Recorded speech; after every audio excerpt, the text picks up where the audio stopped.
Okay.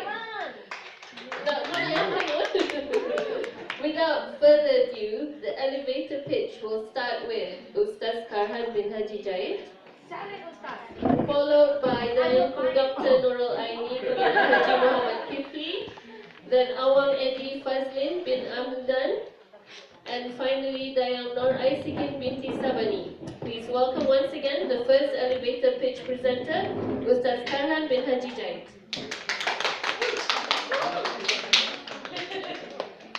Assalamualaikum warahmatullahi wabarakatuh.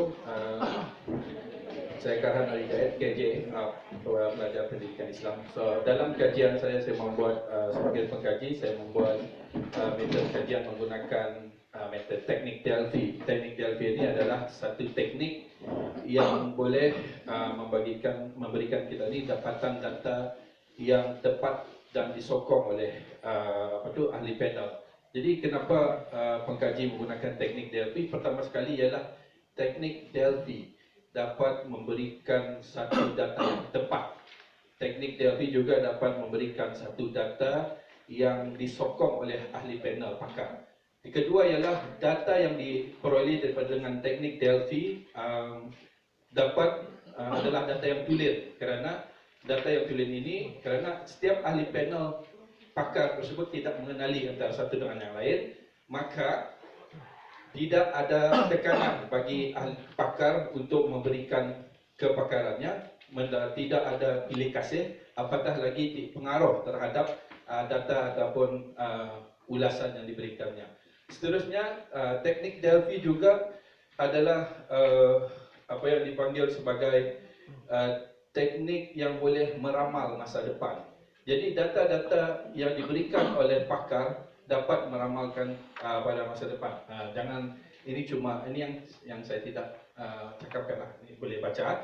Dan teknik Delphi juga adalah satu teknik data boleh menguraikan data yang kompleks. Data yang kompleks, data yang boleh memberikan isu-isu kompleks. Ia berbeza dengan teknik temuduga yang lain. Seperti temuduga ataupun teknik soal selidik, kerana ahli panel pakar ialah panel yang akan memberikan kepakarannya, dan data yang diberikan akan mencapai kepada satu tahap konsensus ataupun ijma dalam bahasa Arabnya, ataupun kesepakatan data yang tinggi. Maka teknik Delphi adalah satu teknik yang cukup baik, dan juga yang paling penting ialah peratus bias dalam data ataupun peratus manipulasi data dalam data adalah terlalu rendah dan sedikit. Teknik Delphi juga mempunyai pada lazimnya mempunyai 4 pusingan. Jadi 4 pusingan tersebut ia dipanggil Delphi klasik Delphi, ataupun modified Delphi. Ia mempunyai 2 atau 3 pusingan yang telah dimodified untuk dianalisa menggunakan kualitatif atau kuantitatif. Dan sekarang ada juga Delphi yang dipanggil Fuzzy Delphi. Fuzzy Delphi adalah 2 atau 3 pusingan yang dianalisa mempunyai untuk kualitatif. Untuk kuantitatif, maafkan saya. Jadi kekuatan Delphi ini juga boleh merungkai masalah-masalah yang kompleks, dan juga yang dapat disokong oleh kepakaran pakar-pakar. Dan kelemahannya, saya cuma beritahu secara, kerana saya menjual Delphi kan, kelemahannya cuma yang mengambil masa yang lama. Okay.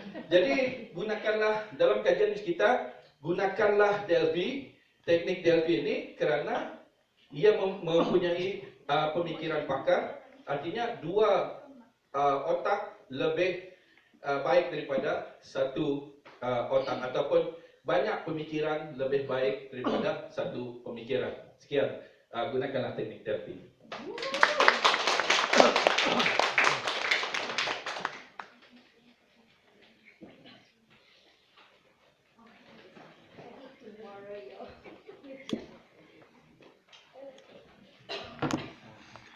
Bismillahirrahmanirrahim. Assalamualaikum warahmatullahi wabarakatuh.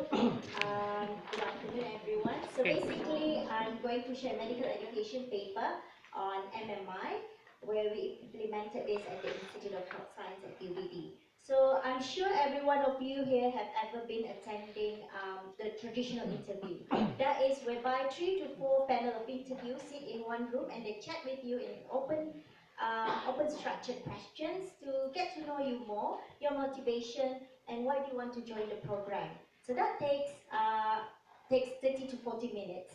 Whereas for MMI, it's a mini multiple interview. It's a short station, ranges from 8 to 12 station. 8 to 12 station, whereby we ask questions for the students for 5 minutes. In that one station or one interview room, there will only be there'll be different interviewers. So it avoids subjectivity. It's very objective compared to the traditional interview. So we have implemented this at the institute since 2005 for the medicine program, biomedical science program, for nursing, midwifery, and pharmacy. In this particular talk, I'll be sharing with you the pharmacy program. So why do we use MMI? MMI is very good, fast, efficient, because you can finish you can interview a lot of students within a day. For example, our student here, we have 26 potential students we can interview within one morning, from 8 to 12 p.m. finish everything. Whereas a traditional interview, it takes, if one person 30 minutes, it'll take days to finish, and that logistically is not feasible. So also globally, MMI has been used first at McMaster University in Canada since 2004. It has been adopted by most medical schools all over the world, and also dental school, pharmacy, and also veterinary school. So we have used this. Why? There is evidence to show as well, compared to traditional interview, the student enjoy MMI, and the feedback that they've got, they find it more competitive and less stressful as compared to the traditional interview. So because they are studied in 2009, done at McGill in a university in Canada, whereby they did 100 students did a traditional interview, and the same student doing also MMI. So what do we ask questions in MMI? Our station consists of 8 active stations, so 8 room of interview, where the student will ask about what do you think of a good pharmacist should be. Then we ask also question, why do you want to join pharmacy? We ask their knowledge on the healthcare system. We also give them scenarios and what do they think about the ethical and moral cases in that scenarios. We give them video on non-communicable diseases, say for example of obesity and diabetes. So we ask them about this issue, what do they think about it, and they were asked to prepare their autobiography presentation, and we give a paper and we ask them to critically think about this paper, and also calculation skills. So for example, we have 8 stations. One station has an objective marking system, whereby one station consists of up to 10 marks. So for a very good student, they can score up to 80 marks. Yeah, one station 10 marks. We also assess their first impression, whether they will be a good doctors or a good pharmacist in the future. So we find that our team find out that this is a very good mechanism or very good tool to use for admission. And apart from using MMI, we take into account the academic qualification as well. And definitely, out of the total 36 students, there are 15 students who passed and 8 were below standards, and some are absentees. And in conclusion, we find MMI is a validated tool to be used for admission process, which you as educator or future teachers here can also use it for your students. And it has been shown to correlate with future performance more than the standards interview. Okay, thank you. That's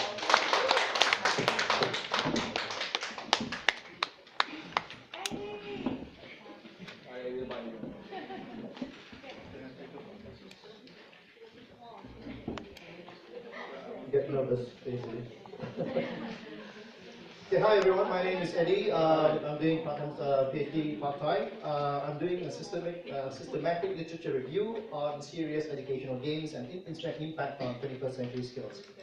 So I'm sure most of you are aware what is computer games are, but not many people know what serious game is. What is serious game exactly mean? Serious game is that someone who's serious about games? Okay, serious game basically means, or simply means, digital game beyond pure entertainment. Okay? Purposely designed beyond pure entertainment, mostly meant for training. But as the name implies, serious educational game are actually digital games purposely designed for learning. According to Garris 2002, Charski 2010, they identified 5 main characteristics of serious game. One of them is number 1, competition and goal. Number 2, choice. Number 3, fantasy. Number 4, rules. And number 5, challenges. These are the main characteristics for a serious game. Okay? Now, when I mentioned 21st century skill, most teachers will start to think 21st century skills are actually core competency beyond the 3 R's. What are the 3 R's? Reading, writing, and arithmetic. And most people will start to think about the 4 C's. What are the 4 C's? Collaboration, cooperation, communication, creativity, and critical thinking. However, according to Vogt and Rubella, 2012, they actually found out 15 21st century skill based from 6 21st century related framework. Namely, number 1, P21, the partnership of 21st century skill. Number 2, engage, ENGAUGE. The third framework is called ATCS, assessment and teaching for 21st century skills. Number 4, NET, the National Educational Technology Standard, which is developed by International Society of Educational Technology, ISTE. The next one, number 5, EU, European Union, and as well as OECD, Organization of Economic Cooperation Development, which actually talked about the new millennium competency for new millennium learners.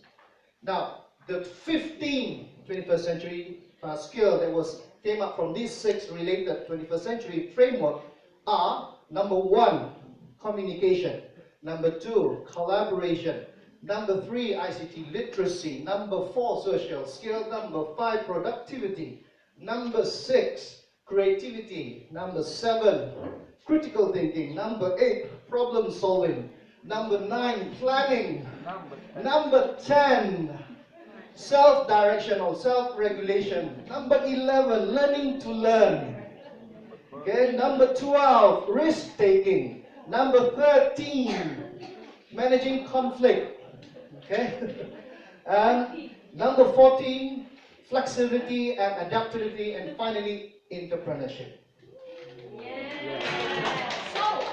Right, you notice from my screen, I've done a review out of 1,003 articles, scoped down to 385. Out of the 385 articles, about 71% actually mention game SEG actually developed problem-solving skill.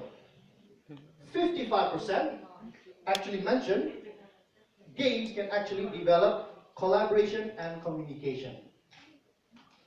15% talked about games actually develop risk-taking, manage conflict, adaptability skill. And the least skill that they talked about developing in games actually entrepreneurship. So I might want to consider to develop a game prototype that actually develops entrepreneurship skill. All right. So from this review, I found few major gaps in the literature. Number 1, most of the articles, or none actually, the article that I reviewed talked about game design according to game theory, which is MDA, mechanics, dynamic, and aesthetic. So meaning to say, I'll try to build a prototype based on. Okay. Sorry. 5 minutes already. Okay, can I have my last statement? Okay, I would like to design a prototype that has a balance between educational theory and the game theory. Thank you.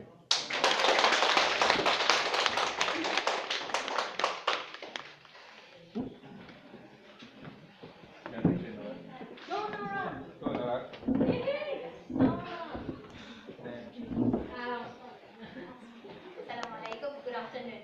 Now, the previous presentation was talking about systematic literature review, and coincidentally, I'm talking about the same thing too.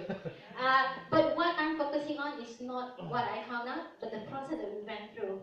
Alright, now, before we start, let's talk about some of the worries and the concerns when we talk about literature review. I don't know if you have this problem, but let's see if we have it together. Yeah. One of the biggest points that I had problem with was information overload. We had too much things to read, and by the end of the day, there's so many papers on the floor, and I'm like, oh dear God, I don't know where I stop and where it begins.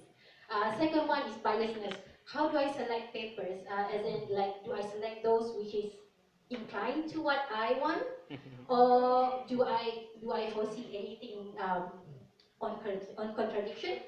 Third one is to show science in a scientific manner, to show research gap.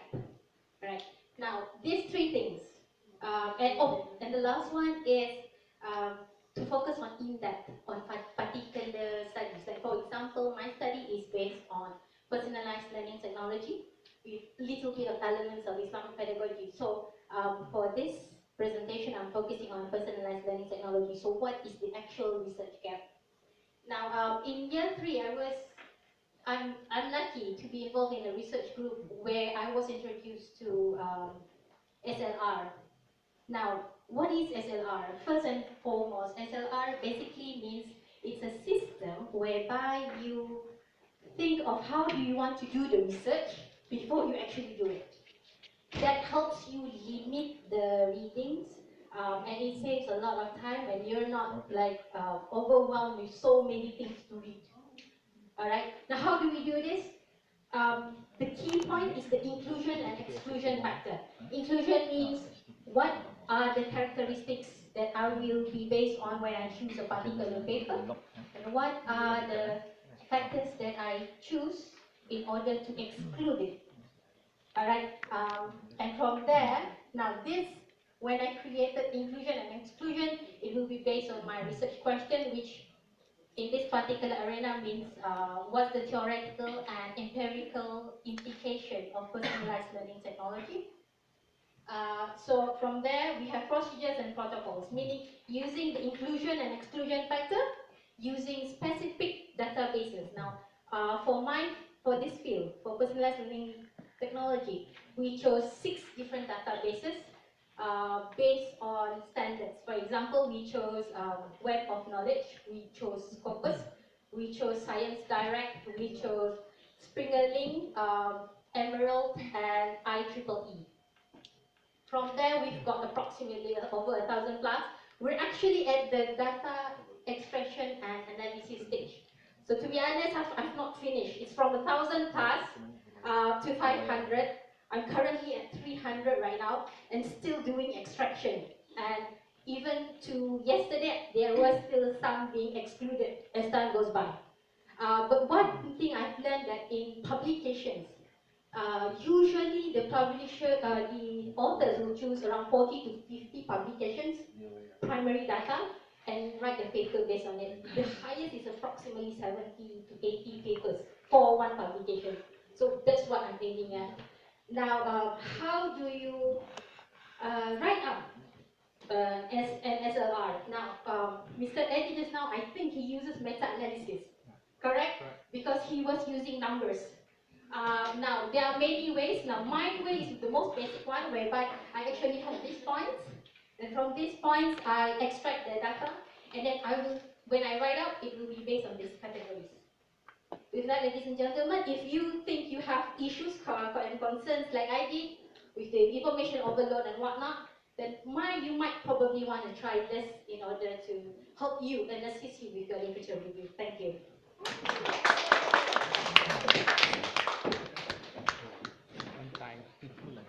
Thank you very much, pitch presenters. I think we can take questions now. May I invite all the presenters to be up here? Yeah. 4 o'clock, right? Oh my God.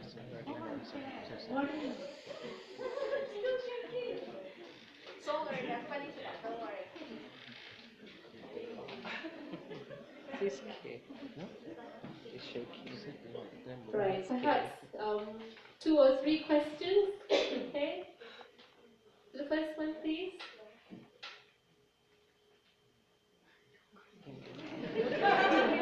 No questions. Either everybody bought it or nobody bought it. Oh, Dr. Gilbert? Yeah. My question is to Dr. Nurul. Are you doing PhD? Sorry? Sorry, and then this is part of your PhD. Oh, no, I'm just sharing it. No. I thought you were doing second doctorate or something. Sorry. I wish. But medical education and pharmacy education is also part of my interest in research. So following to my presentation, we also will look into how MMI result can relate to the future performance of the student, of our own students. So that will take another 4 years or so after they graduated. Is it really like, because MMI measuring attributes like professionalism, ethical and moral issue, and also interpersonal skill. So this is very important. These 3 things, very important. You cannot get it from A-level results, even though you're a straight-A student. So for professional like pharmacy, we will be working with patients. That's very important. If they cannot listen to patient or cannot communicate to the patient, they will not be professional. So we will look into research. We will do further research on pharmacy education on this area. How MMI mark relate to their academic results. How sometimes we identify students who are straight A students but cannot communicate in the interview. So that's real time, real life. I mean, that's applied to medicine from my experience because we use this since 2005 already. That's a good 10 years, 11 years. Longitudinal study, that's a good paper. Graduation. So we want to link how it correlates, and many other paper can be worked out from this, not only MMI but also the academic outcome. Thank you. Then Dr. Kipan Siti. Would you like to For Nora, is there any chance that you can extend it from 5 minutes to 50 minutes on your, so you can learn more? Yeah, sure. Personally, share. Personally share. Okay, introduction. Inshallah. You can ready for fun. Sorry again? There is inclusion and exclusion of Yes, HLR. I've had a section before. Yeah. What are the But to be categories? honest, I'm not sure whether I should be presenting at this stage. If you want to see a work in progress, cool. But if you want to see an end product, I have to be honest, it's going to take me a few more months. Because honestly, within a day, I can only read really good solid reading around 10 to 15 only. And right now I'm at 300. I'm trying to reduce it as much as possible. So, but I'm hoping for a publication. The aim is actually a publication.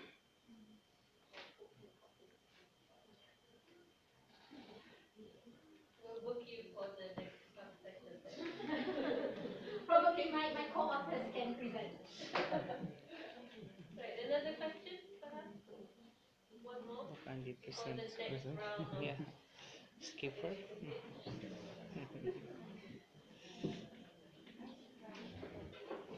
No more questions. Going 3, 2, 1. Okay, done. Thank you, everybody. Let's go.